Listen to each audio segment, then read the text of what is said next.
सर्प यज्ञ के ऋतुजों की नामावली। सर्पों का भयंकर विनाश।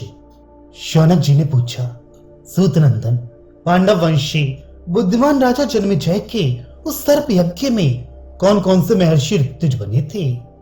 उस अत्यंत भयंकर सर्प सत्र में जो सर्पों के लिए महान भयदायक और विषादजनक था, कौन कौन से मुनि सदस्य हुए थे? तात ये सब बातें आप विस्तार पूर्वक बतलाइए।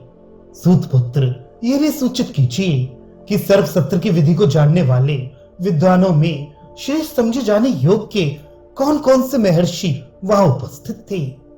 उग्र शिवाजी ने कहा, शौनक जी, मैं आपको उन मनीषी महात्माओं के नाम बता रहा हूं जो उस समय राजा जन्मेजय के ऋतुज और सदस्य थे।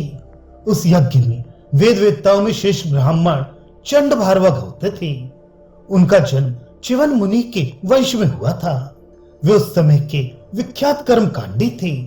वृद्ध एवं विद्वान ब्राह्मण कौत्स, उद्गाता, जैमिनी ब्रह्मा तथा शांगरव और पिंगल अर्धवयु थे।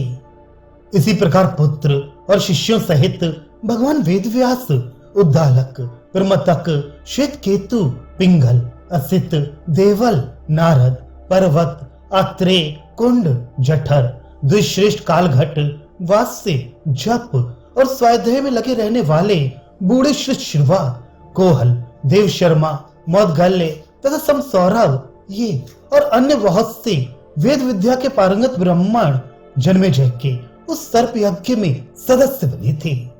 उस समय उस महान यज्ञ सर्प सत्र में जो जो ऋतुज लोग आहुतियां डालते, त्यों त्यों प्राणी मात्र को भय देने वाले घोर सर्प वहां आ आकर गिरते थे।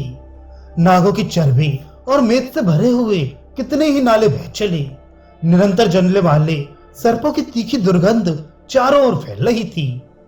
जो आग में पड़ रहे थे, जो आकाश में ठहरे हुए थे और जो जलती हुई आग की ज्वाला में पक रहे थे, उन सभी सर्पों का करुण क्रंदन निरंतर जोर जोर से सुनाई पड़ता था।